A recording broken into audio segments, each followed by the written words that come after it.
Good afternoon, everyone. So we will begin now. My name is Bhargav Makwana, and I handle investor relations at BizData. Thank you, everyone, for joining today for the demo day pitching session for Hexafun. So today we have Harshit. He is the founder of Hexafun over here with us, and he will walk us through their journey and what they are currently doing and the future plans of the company. Post that, we will host a question and answer session where everyone would have an option to unmute themselves and ask your questions directly to Harshit, or you can also drop your questions in the chat box and I'll take them forward from there. So yeah, Harshit, over to you. You can introduce yourself and then walk everyone through your pitch deck.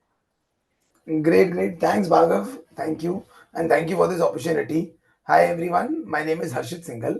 I hope you can, I'm audible and very clear.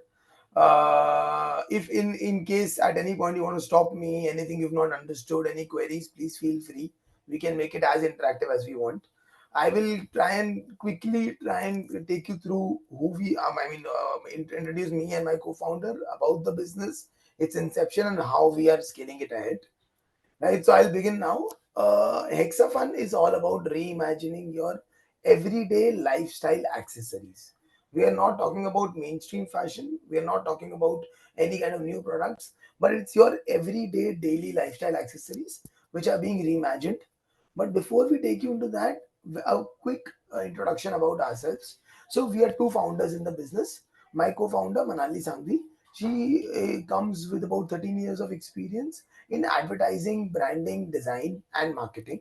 She's worked with one of the biggest ad agencies for more than a decade, which is Low Lentas, and worked on largely Hindustan Unilever and P&G brands, right from brand formation, brand design, packaging, product, market research, and everything that's to take care in terms of marketing and trends. She's worked in India, South Asia, Southeast Asia, a lot of countries as well, which gives her a very good exposure in building a global brand right from India and a premium brand right from India. She looks after marketing and design at Hexafun. On the counterpart, I come with about 8 years of experience, largely into marketing and in retail. Right, I spent about seven years of my career with one of the India's largest retail organizations that used to be, which is Future Group. I used to handle a portfolio from a P&L perspective of about $100 million. 800 crores is what I used to manage in FMCG food at Future Group before COVID. Post that, I was heading the founder's office, and I also kickstarted or started a D2C startup for the promoter family right from scratch in the kids furniture and home decor space. And that is where I got my first time entrepreneurship experience firsthand. I scaled that startup to 12 crore ARR within 8 months of launch, right? And before I moved on to doing Hexafun full time. At Hexafun, I look after all front end and back end things. So, right from sales, distribution, operations, finance, and end to end daily management of the business. And that's how we come together as a core team with very complementing skill sets to build a package that really can build a global brand out of India. Right. So now, what I would like to spend the next 2 minutes is to talk about the consumer thesis of Hexafun. What is the right to win for Hexafun? What are we doing here? Right. It's a very simple consumer insight, and it comes from the fact that the society has changed a lot. This is before Gen Z, after Gen Z, before social media, after social media kind of a thing, where people have moved from a typical society defined lifestyle of you study, you get a job, you get married, you have kids by this, and you have age milestones for each, to moving into a lot more free life, right? Where you don't follow the society norms.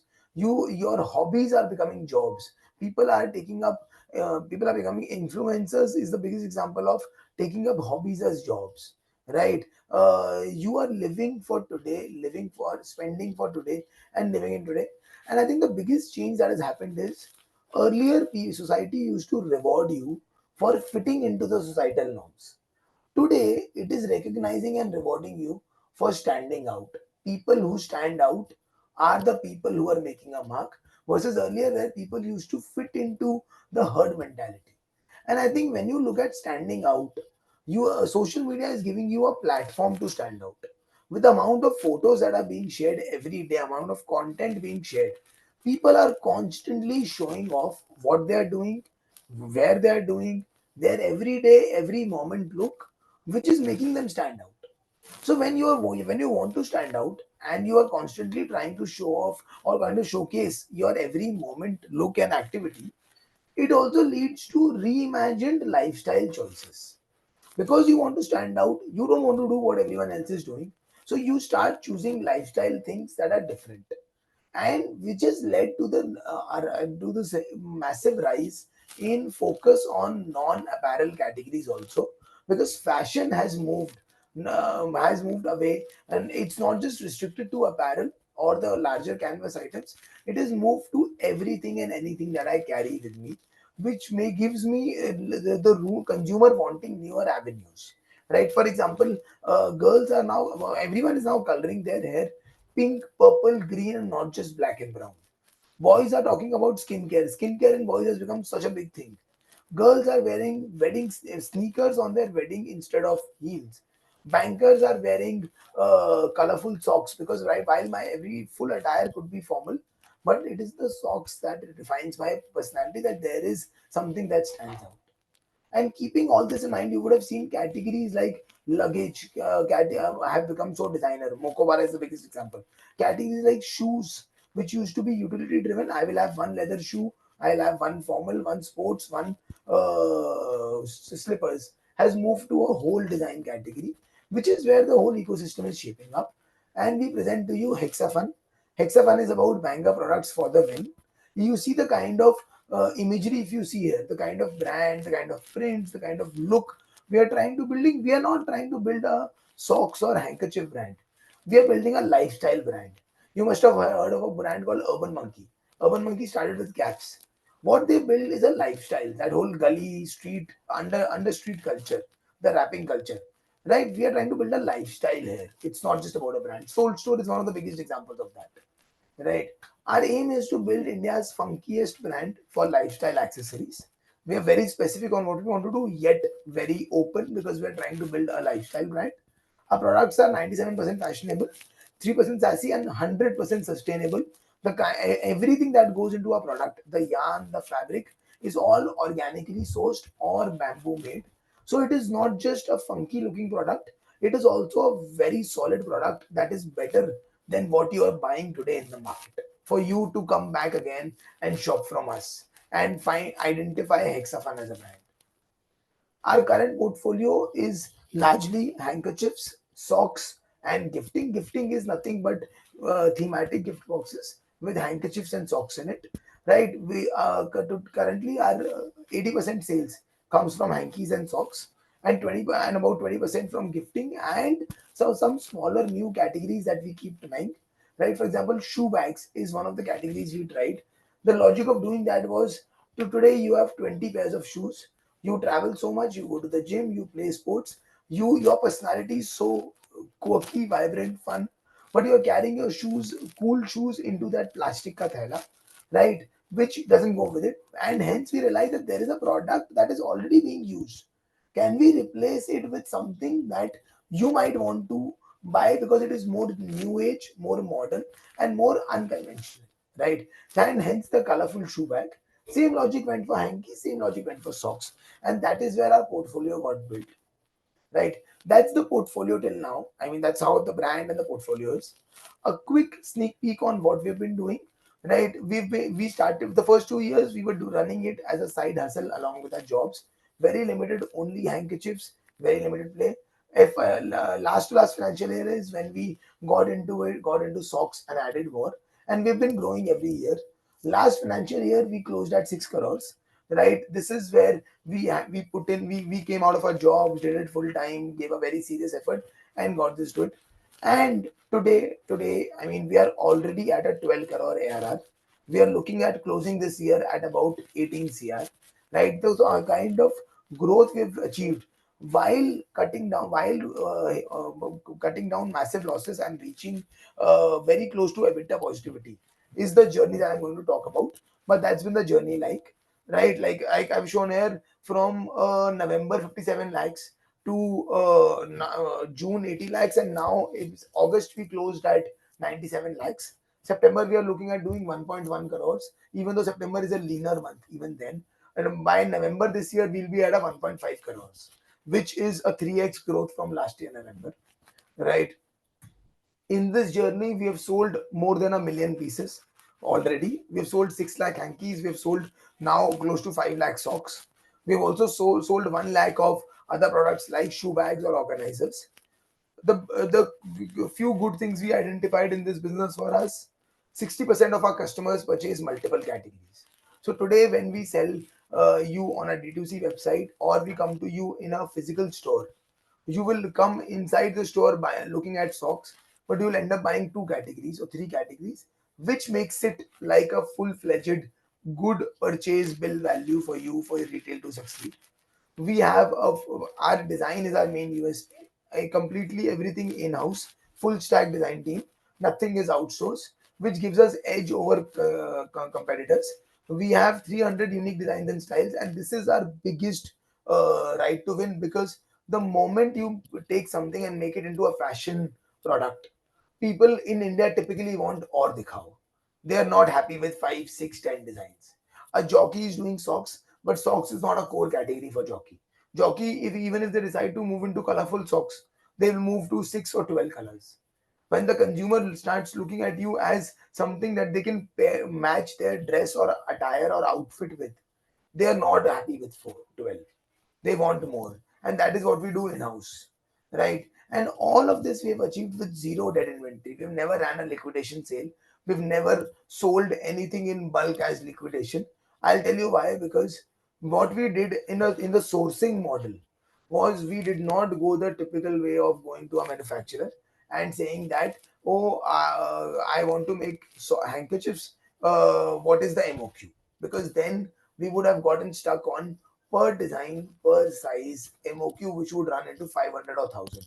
And as a new age fashion brand, you cannot experiment, you cannot have everything like that. So we did it the FMCG way, because we both come from that. In FMCG, when I was running it, we used to look at, if let's suppose we were making a biscuit, we used to look at the recipe of the biscuit and optimize and efficient and get economies of scale at that level. So we broke down on how a handkerchief is made.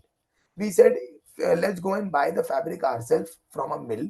The When we go to buy a fabric, the mill person doesn't care about, oh, you want to make how many designs and how many sizes out of it. The mill person only cares about the number of meters of fabric you're buying. So I get to choose how many designs I want to print into it. Lesser, more, everything is in my control. Plus, I can buy lesser quantity of fabric and still achieve the same economy of scale. So we picked up the fabric ourselves. We went to a printer. The printer never cared about how many sizes you will cut from the same design. So instead of doing 1,000 hankies into three sizes of a design, 3,000 hankies, I printed hanky fabric for 1,000 hankies and divided it into three sizes the way I wanted.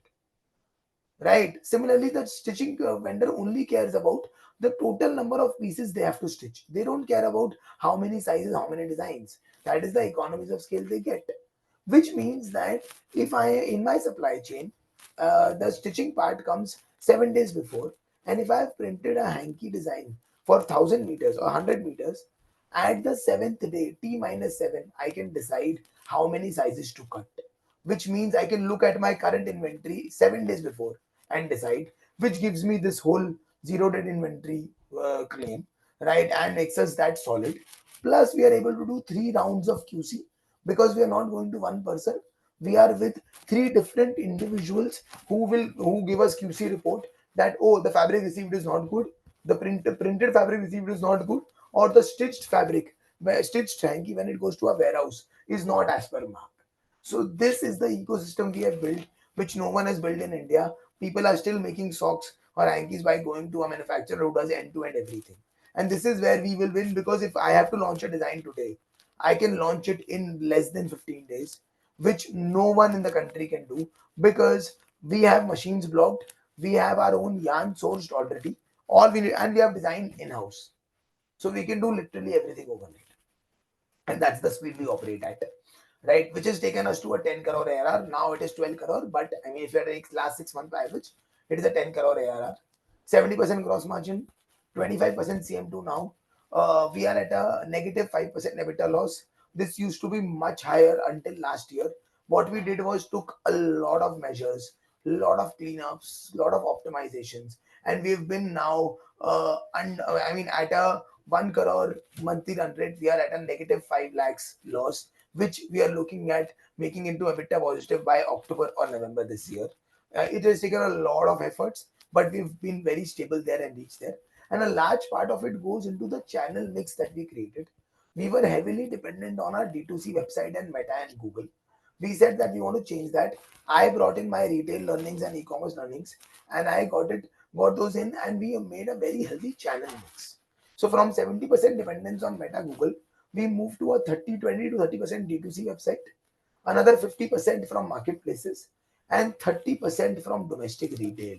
The moment you get into, and these are categories that are huge in retail, right? And when you get into retail, the amount of profitability you can get is very high, because in retail there are no advertising costs you have to pay to a Meta or Google. All you have to pay is a margin, and the discounting is lesser, right? Which is where we make a lot of money. When I say we went to retail, what we did was, as phase one was, go into shop in shops in modern trades only. There are two approaches. Either you can go in general trade and go bottom up, where you build a mass brand, or you can go top down like a luxury or a premium brand and go to modern trade and then come to general trade distribution. We went to the best footwear store in India, which has the most expensive shoes, which is the Regal shoes. To Regal, we said that we will not come to you as a commodity. If you would have seen, socks were always sold as a cash till purchase while billing as a commodity. We said if Crocs has a fixture, if Birkenstock has a fixture, we want a branded fixture. The moment we did that, people started noticing, oh, what is that? There is something different there, which led to not just value sales growth for Regal.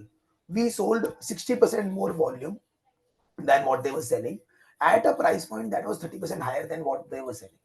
So we gave them better margins, better profits, better sell-throughs, and overall revenue increase, which made us the preferred partner for Regal. Today we are in all Regal stores. A Regal Linking Road store does about 1 lakh rupees for us per month from a 2 by 2 feet of space without any sales promoter. That is the amount. Imagine one store. That is the amount of potential retail has for us. We today we have about 90 stores signed up, MOU signed up, that are going live in this month and next month before the wedding season kicks in. So we'll be a part of 150 stores by middle of October, right? Because Regal did well, all footwear stores in the country have opened doors for us. Now we're also moving into fashion stores. So we are engaging deals with Shopper Stop and a lot more other retailers that way. And that's where the journey has been till now. What we are looking at from here now is scaling towards sustainable growth. It's a three-step approach. The first step approach is expanding offline footprint across tier one and tier two. So like I said, profitable channel from get go. We want to scale our top to this business a lot more, and this will happen via two-step approach. One is you expand into more multi-brand outlets of footwear and fashion, and we are also start looking at opening our own kiosk. Our first mall kiosk is coming up in Chandigarh in Elante Mall. Chandigarh, because it's the fashion capital of the country, right? All luxury, premium fashion brands or trends get built up there. Elante is one of the most premium malls. We are putting up a kiosk there in on 25th of September, and we already have interest from DLF and Palladium to offer us spaces. So this is a very impulse product. So it sells. We have tested our waters in modern trade. Now we can move to the kiosk model and make a very holistic business. Apart from this, another thing that's happening is Blinkit.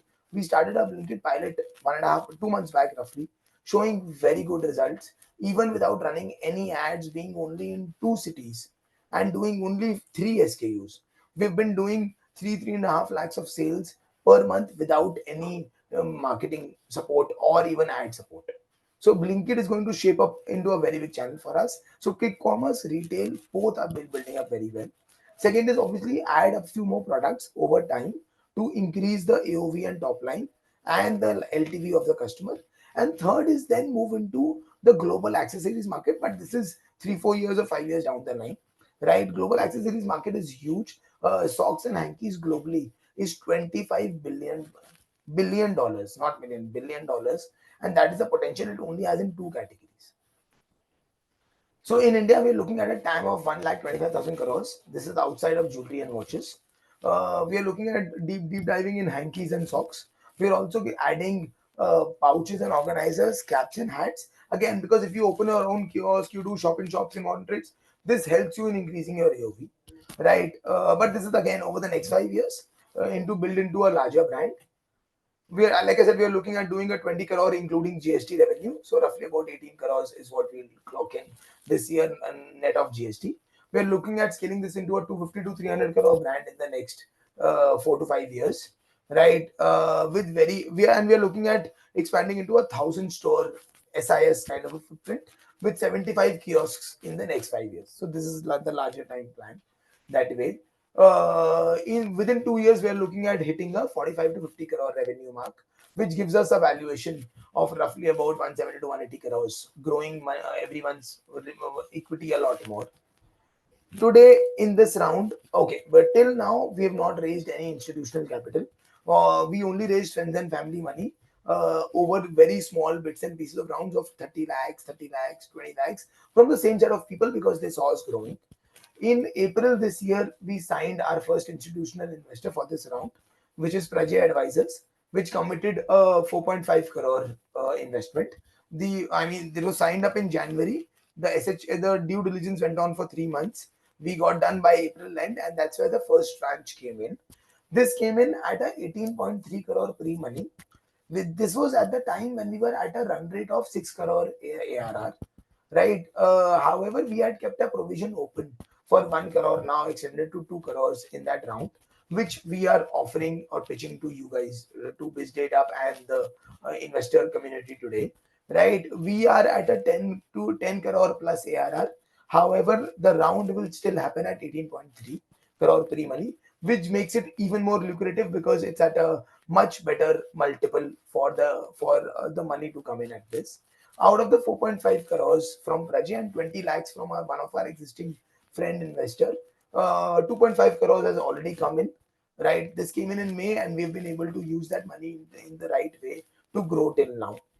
Like I said, we are looking at scaling offline distribution from the money, kickstarting the EBO channel and Blinkit. And we are looking at brand building campaigns to reduce dependence on any kind of ads, but move to a very solid lifestyle brand, right? And higher working capital for better economies of scale, obviously. One last slide from me. Why invest in Hexafun? First mover advantage in a largely unbranded segment. Even if today, if I ask you which socks do you wear, you will not remember because it's very unbranded. However, with the amount of focus that's coming on accessories, this is becoming into a brand, right? And that is where the play is happening. So that's it. Second is our mind to market is very fast. So we see a trend, we bring it up. We see a trend, we bring it up, and that's where we make money and we earn. Third is, like I said, agile supply chain with no dead inventory. The kind of supply chain we have made, we are already working on the next three types of yarns that India has never seen. We have bamboo socks in the best range that is available in the country. We are looking at now doing aloe vera yarn. We are looking at doing milk yarn. So many more things that will really change the game. And I think one of the biggest points is both the founders come with such diverse skill set, which helps us cover all grounds and make this into a holistic brand, like I said. So yeah, that's it from my end. That's Hexafun and us for you. More than happy to answer all sorts of questions, understand anything. Over to you. Thank you, Arjun. Thank you for walking us through your journey as of now. And so, investors, if you have any questions, you can raise your hands and we'll unmute you and you can ask your questions, or you can also drop your questions in the chat box. So, meanwhile, Harshit, okay, so we already have a question from Mr. Shubham Deep. Who are your direct competitors? And let's start with that first. Who are your Okay. direct competitors? Yeah. So I will quickly tell you in this category, what's happening is so in hankies, for example, so there is no direct competitor, first of all, who does all these categories in this space, right? What we're competing with is category level competitor or with the larger brands. So in handkerchiefs, for example, there is no one in India who has been doing colorful printed handkerchiefs, right? However, we are competing with the white hanky market, which is Van Heusen, Louis Philippe, Jockey, because we are getting the people to upgrade from a white hanky to this hanky. So that's our competition there, largely retail driven. In socks, there are both kinds of competitors. One is the kind of new age brands like us who are a few now, but they're not doing as much as we are doing. But there is. So, for example, Socks Express is a brand which used to be called Balenciaga first. So they do a lot more of character themed socks. So they are one of our biggest competitor. There's another brand called Super Socks, which used to be a retail driven black, brown, white color socks brand, right? Which is now recently robed in Kartik Aryan and done a lot of colorful socks. They are at a lower price point than us. For example, like how Jockey in undergarments and Amul Macho is. It's like that. We are Jockey and they are doing that Amul Macho price range in that sense. But again, they are competition. And we are also competing with the likes of Jockey because a lot of people are buying socks with underwear or undergarments when they go to that store or go to a retail footwear store. So that's another competition. So yes, very fragmented competition, right? Consolidation is still happening at a largely larger level. Okay, so I hope that answers your question. The next question was, what is the customer repeat rate? Yeah. So in on our DTC website, we are seeing a repeats of about 26%. It used to be obvious, and the category is very impulse. When you buy a lot of products, you don't come back again. But we've been able to very healthily grow our repeats from a 10-12% to 26% with the kind of design newness, the kind of occasional led gifting, the kind of categories we've added, right? It's very unseen in this kind of category, right? So again, repeats are getting much better, growing there, the brand is getting built. We have also seen very good performance in our returns or RTOs. We are at a negative under 2% return and RTO, which is unheard of in this category. And we take returns. Not that we don't take returns. Even on an Amazon, we are at a 4% return rate, which is which is much better than the industry standard for even Amazon. So overall, the product quality makes you come back, the design makes you come back, and it doesn't make you return. And what is our average order value and what are the plans to expand the USP in the future? So average order values again, you are selling socks and hankies. Usual average order values are at 400, 500 for people. We used to be at that. Took a lot of efforts. Today our average order value is 1200 rupees. We to a first time consumer, and that's happened because we launched a lot of new concepts. We have a concept called 30-day 30 hanky pack. Imagine a first time consumer coming to our website can buy six hankies 12 hankies is buying a 30 to 30 hanky pack because of the way we are selling it, the designs, and paying 2000 rupees to us. And it's one of our highest selling packs. So now these kind of concept selling really makes you sell a lot more, right? You said, sorry, you asked another thing apart from AOV. Bhargav, there was one more point.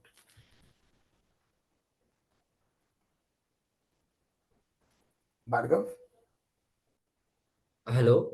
Hi, Yeah, you said AOV and one more thing. Sorry, I missed that.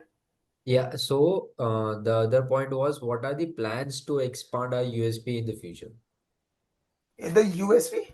Yeah, Okay. current USP which we have right now. Right. So there are it's a two-way approach again. One is if you we have to be on point for one of the first ones to bring new trends to the country design. So we keep looking at a lot of global. See, today the trends are coming from eastern part of the world and not western.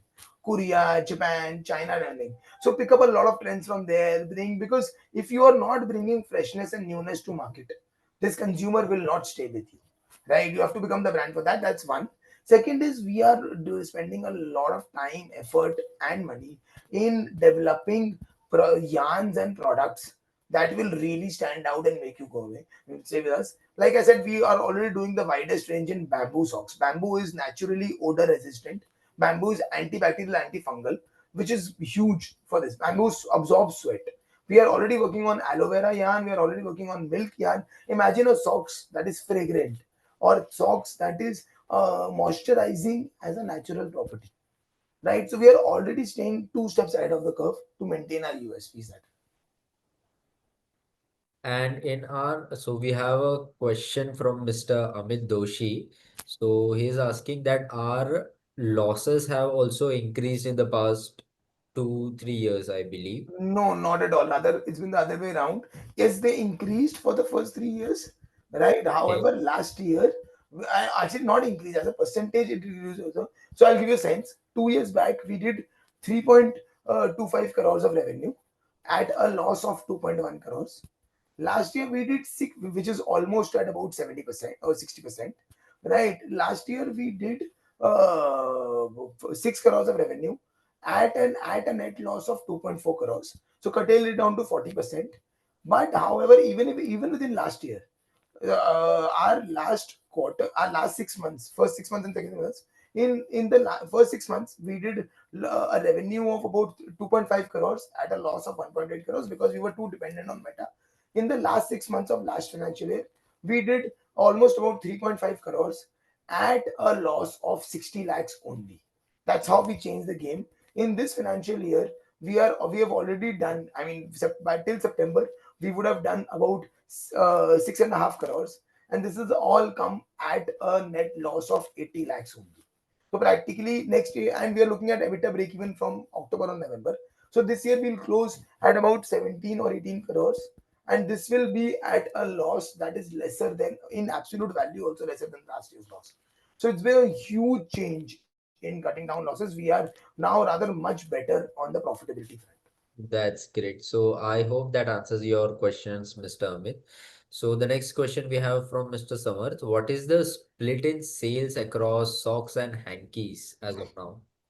So hankies is 40%, socks is 40%, remaining is 20%. Now in summers, hankies goes up to 60%, socks comes down. In winters, socks goes up to 60%, hankies come down. But all year average is similar.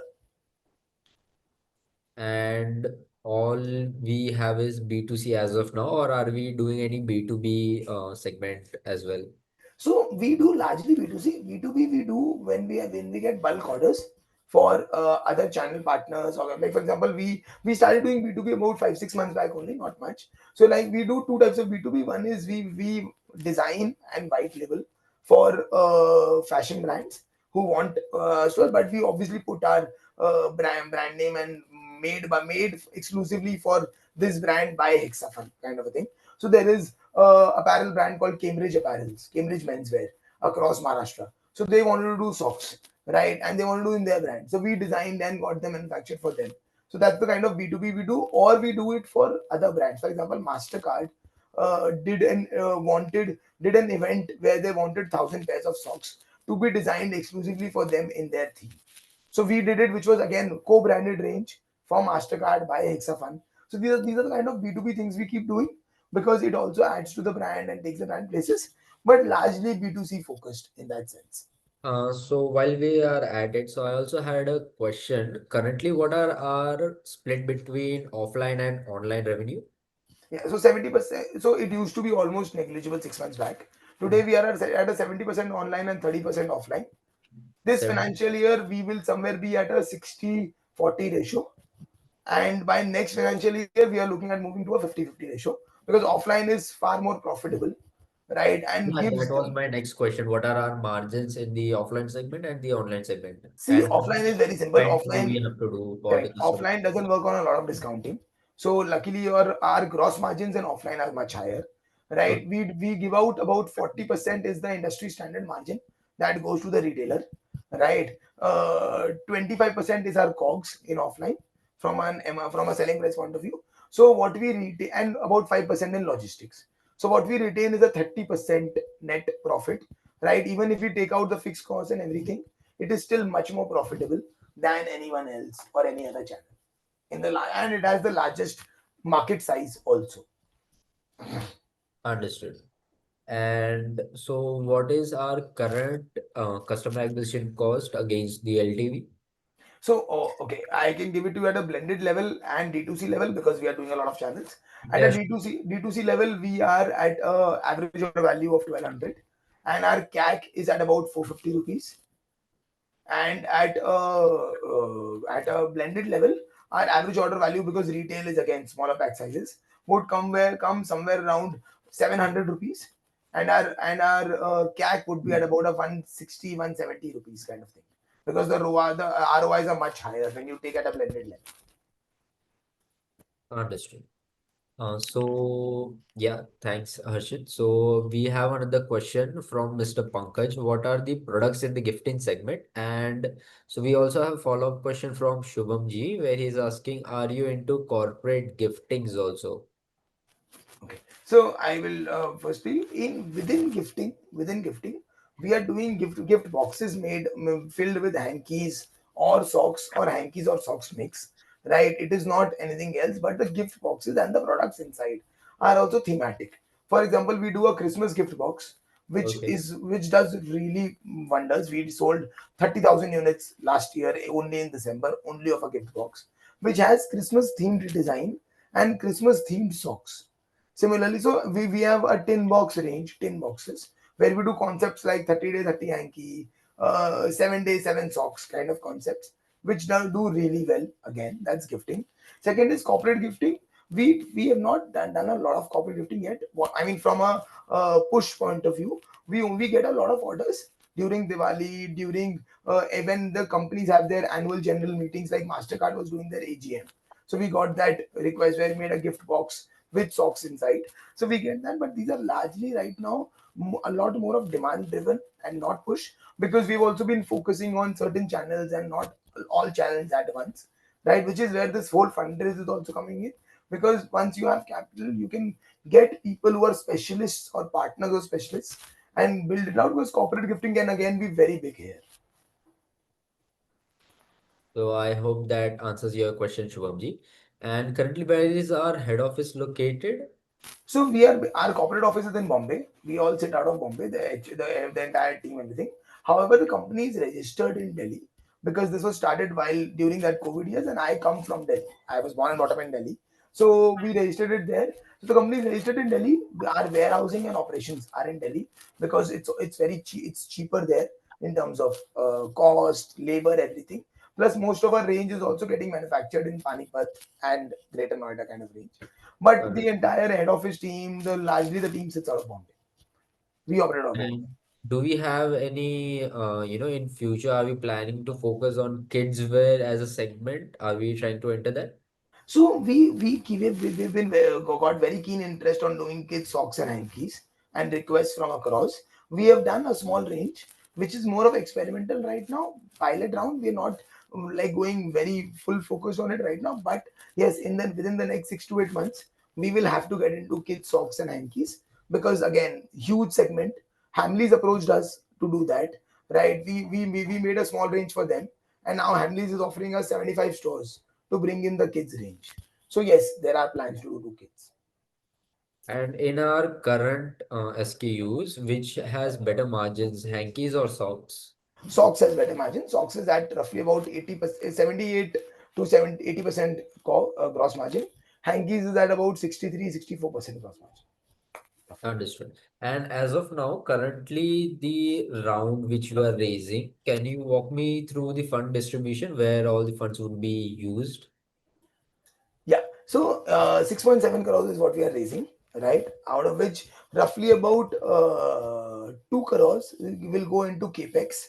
Capex for expanding into offline. That is two ways. One is setting up EBOs or kiosks, right? And second is any modern trade store we enter, we go with our own branded fixture that stays there. So a good chunk goes in that, right? Another 1.5 crores will go into, over the next 2 years, will go into brand marketing, right? This, when I say brand marketing, this is not performance marketing, this is not ads, but this is building this whole trend and lifestyle trend with influencers, with brand campaigns that you do at a larger organic, to build out the organic sales in retail and online, right? And the remaining money will be utilized largely in working capital, because when you go into offline, you also require a lot of working capital, right? The amount of inventory that goes as compared to what you sell, plus the payment cycles from retailers are different, so we have to plan for that.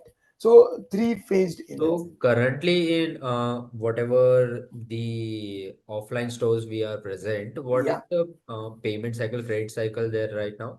So it depends again, right? So for example, someone like Regal operates at a 90-day payment cycle, right? Which is huge, and it will come in. Someone like a Crossword or Hamleys would operate at I mean 15-day payment cycle. Like the moment you close the month, 15th of every next month you get the payment. However, larger retail in fashion or footwear ecosystem operates on a 70 to 80-day payment cycle, not before that. 17 to 18 days, right? 70 to 80, 70 to 70. 80, it Understood. gets offset with our D2C, which is immediate payment in that sense of 15 days. So we are looking at our payment cash cycle to operate at a under 60 days, but yes, 50 to 60 days we will operate. Our current payment terms for our buying is at 40 to 45 days roughly, and mutually extendable to 55 60 days. So that's where the larger balance will come. And so we have a question from Mr. Samarth. What's your offline presence in terms of number of stores you are at? Your own or partner stores? So currently, I believe we are only with All partner. partner stores. We are part of footwear and fashion stores. We are right now, as of today, we are at a 92 store count. We are live in 92 stores. This is a mix of Regal shoes, other footwear stores across the country, right? And we've just signed up. I mean, we just added our first fashion store. So we signed up a deal with Centro Life, I mean, Reliance Retail for Centro Lifestyle stores and Fashion Factory stores. So the first store went live 2 days back, right? We are looking at hitting 120 stores by September end, because we are, like I said, we have signed MOUs of 85 stores. And can you also mention the geographies of these stores? Largely pan India. Again, these formats are largely pan India. Tier 1, Tier 2, Tier 3 ball. I will give you a sense. In Bombay, we are a part of about 8 or 9 stores. Delhi, about 7, 8 stores. Then we are in Ahmedabad, Pune, Bhubaneswar, Lucknow, Surat, Baroda. So all smart cities, all cities where consumption is happening, is where retailers are also focusing in. That's great. So investors, if you Bhargav, have any, may I ask a question verbally? yeah, Isha ji, you can. Thank you. Hi, Harshit. Hi, Shaji. Great presentation. Just wanted to understand a little bit. See, what I could get a sense is that in offline, your margins are probably better, but the working capital or the rotation is going to take much of the time. Whereas in D2C, the recovery is fast, the receivables are coming into quickly, but the margins are probably getting squeezed. So, considering this, how do you plan to maintain a balance between the two? So, ma'am, I'll tell you. That's the and you right, exactly pointed out, right? Because earlier we were only building D2C. We realized it's not going to work out because you need better margins, and you also need to acquire customer without putting in so much cost in ads. If you do only offline, then you need a big war chest of money that you can operate on, which because profitable the profit from there will take time. So we are looking at, which I said, we are looking at a 50-50 model, and I'll tell you how the balance gets operated. You acquire customers from offline. Your first purchase comes from offline. You don't spend so much money on D2C in acquiring customers, because you've already done PMF. Offline, already someone, the retailer, is spending money to bring footfalls to the store. However, your repeats start happening online because you're building the brand in the most organic way. Plus, your product experience, your packaging experience, like on each of our pack, there are things that we give out that will take you back to the website. That will make you follow the kind of brand we're building, that will make you follow us on Instagram. So, this whole omni channel approach will make us build into a very healthy business. And added to this is Blinkit, because people don't have patience today, right? When you go to Blinkit and search socks, you will see Hexafun. So this ecosystem that we are trying to build will take us to that overall net working capital management, yet profitability, and not spending so much to acquire the customer, right? Also, Okay, so sorry, we have basically yeah, yeah, ma'am, yeah, the visibility, you're saying the visibility and the brand retention, mind retention would come from the physical stores, whereas the repetition would more come through DTC, through websites, correct, and so correct, on and so correct, forth. correct, correct. So the holistic channel Great, gets great. built. Sure. Harshit, And I I'm would like to honestly, visit your sorry, yes. factory in Delhi if possible, just to understand it a little better and then to go ahead with this, Yeah, if I'm that's sure. possible. I mean, you can visit our partner factory for socks in Delhi. Are you based out of Delhi? Yes, NCR, Noida based to be Okay, specific. great. You can visit our partner factory in Delhi in socks. You can visit our warehouse also. All that is possible. We can arrange for it, man. I can personally take you Sure, there. I can come down. I keep visiting Delhi anyway because of the warehousing being there. So more than happy to take you, give you a tour. sure. Thanks, Harshit. So, Samarth, I believe you also have questions. You can unmute yourself and you can ask the question. Yes, thanks, Bhargav. I wanted to firstly know, in terms of the total number of customers that we've served across the years, do you have a number of how many Yeah, people have we catered to till date? yeah. I'll give you a ballpark because we calculated it. It's roughly about 2.7 lakhs that was there until 15th of August till this year. And what would be the sort of growth rate at which new customers have come up and you've now reached to this number, if you compare it It's from where when you huge started? because I'll tell you, we used to do, we used to do what 100 orders in a month, right? When we started, I mean, I'm not talking about first month, I'm talking about the first 6 months also, 100 or 20 orders a month. Today, we do about roughly about 10,000 orders a month, right? Understood. So you can And see what's the sort of retention rate for customers? Any about, like I repeat said, orders? about repeat is at 26%, right? Lifetime retention is a bit tricky in this to say, right? I Because know. That's why I'm asking the total number of users to yeah, understand yeah, yeah. what's तो the growth 26% kind of been. repeats आप देखोगे ना तो आप सोचो ना कि about 7,500 orders are happening with Mhm. new customers every month, right? So that's the amount of, because the market is so huge and we've not even scratched the surface yet, right? Hankies and socks in India only is roughly about 10,000 crores, and it is sitting there, and no one is focused on it. Everyone is giving it like, oh, with my fashion garments, I'll give you 6 designs of socks also. I want to sort of understand your perspective on one more thing. So, Yeah, in terms of hankies, I get that there is no brand as such who's come up try to sort of make it more appealing. But for socks, there have been people who try that or who correct. are doing it. So I want to know, maybe let's talk about a brand that sort of paved the way for such brands to come in. Let's talk about maybe Bummer. They came in with the Underwears, undergarments, making them correct. more funky. Then they went into socks as well. So now they are doing socks. I'm not sure is that working for them or not. They are at a level of say about I think they do about 9 crore sales a year. That's the number that they are at. So understanding a player who's already been funded by VCs, I want to understand where do you see the trajectory and what's been working for you with socks, or is it going to go to a hanky heavy sort of sales? I just want to know what's your take on that. Great. So two things. One, Sulel Afsi, Bummer founder, is a very dear friend. We keep exchanging notes over this. His socks were the first set of socks for him were designed by mutually by both of us. We also got him to manufacture from the same factory that we do, right? So I know very well about what they're doing in socks and why he did socks, which is what my main point was. Socks is never or never core business for Bummer. So Bummer introduced socks only for one reason, that their AOVs are stuck at 1,000 or 1,200 rupees.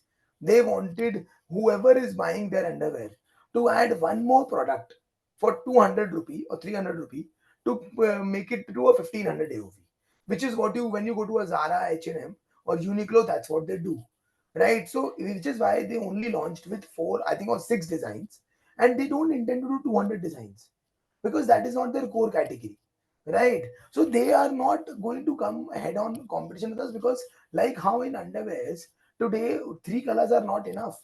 Bummer is selling to 20 colors, 30 colors, 40 colors. In socks, if I want to buy socks, I would want to buy 20 colors. So that is where the competition is not from Bummer. It will not be there. Rather, for people like Bummer, we are looking at designing and doing co-branded ranges, right? We are looking doing co-branded ranges because that's not their core category. We'll always be a partner for them. However, what you said in this category of funky, quirky designs in accessories, was one of the things that Bummer started before. I mean, got viral or popularized before us. They've been doing about nine. I think now about 12 crores ARR is what I know.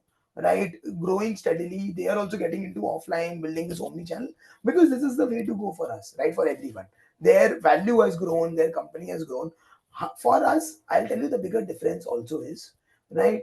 We are in underwear. You still think before buying. It's a fit. You don't, which is where a slight resistance comes. In us, we are so impulse that if you like it, you buy it. If you like the quality after wearing it, you buy it again. So we are working on a very simple consumer psyche. Consumer has to get attracted first thing by the design. When they touch, they should say, oh, I have not seen a soft socks like this. And when they wear, they come back to us again. And when they see us again, they see, oh, there is new designs. So we are trying to loop that consumer loop, right? Because we are both, Manali and I are consumer marketers for more than 10 years. We're trying to do that loop in that sense. So we see a huge potential for it. We see a huge market for it. And I don't see it becoming a hanky driven thing, because socks as a consumer segment consumption will grow much bigger than hankies in the next 5 years. Hankies will grow after that much bigger, because socks का trend already आ गया है. Happy Socks brought that to India. Socks का trend already आ गया है. Today you will see 1 out of 10 or 2 out of 10 people in your office wearing a colorful socks.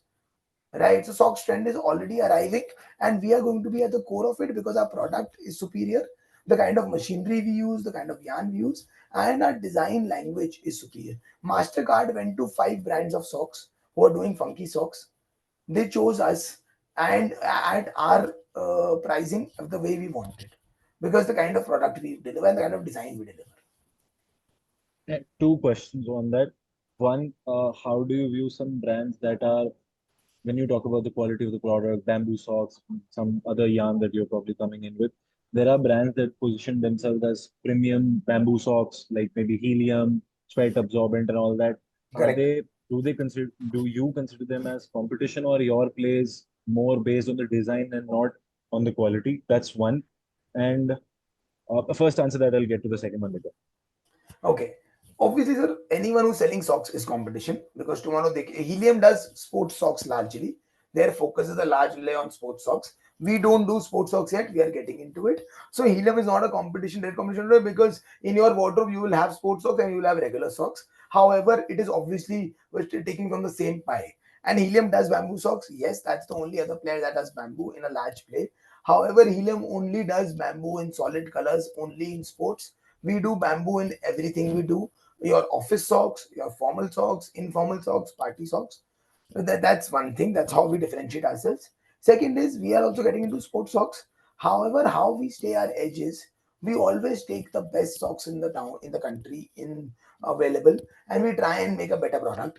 We have engineered, analyzed the helium socks, everything. We have understood the machinery they make on, the yarn they make on, and the sports socks we have developed now is 20% better than helium, from two big points: the knitting machine that we use, the GSM of the yarn we use, and the stretchability of the yarn we use. So we, and then we are adding design to it that makes you appeal to the consumer. So that's how we are going to stay ahead of curve with everyone in that sense. Got it. Just one last thing. When you talk about orders where you're white labeling or maybe making something specifically for, I don't remember the name of the company you just mentioned, but when you talk about orders like that, what is the contribution of such orders to your current sales book?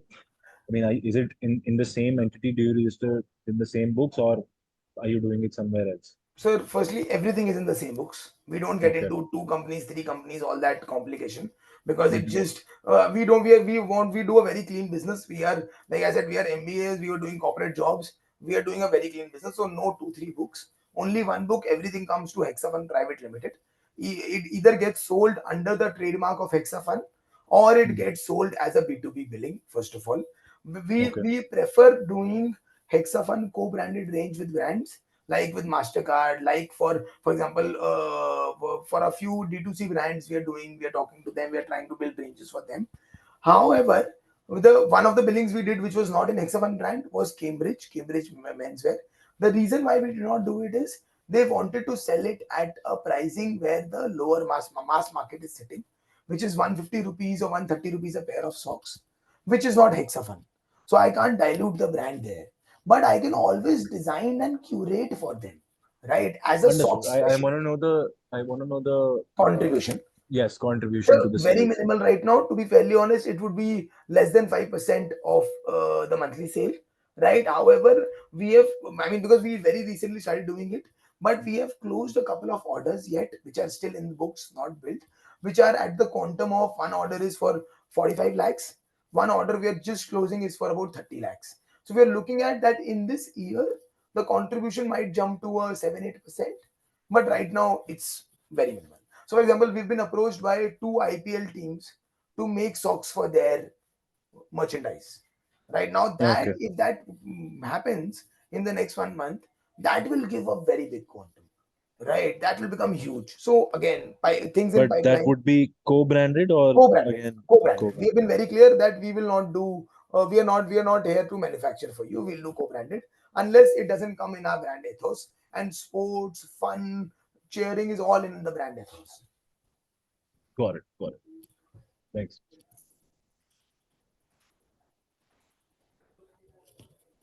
So I hope that clears that up. So if you have any more questions, participants, you can raise your hands and we'll unmute you, or you can also drop in the chat box and we'll take it forward. So we'll only be able to take a few more questions because we are already running out of time.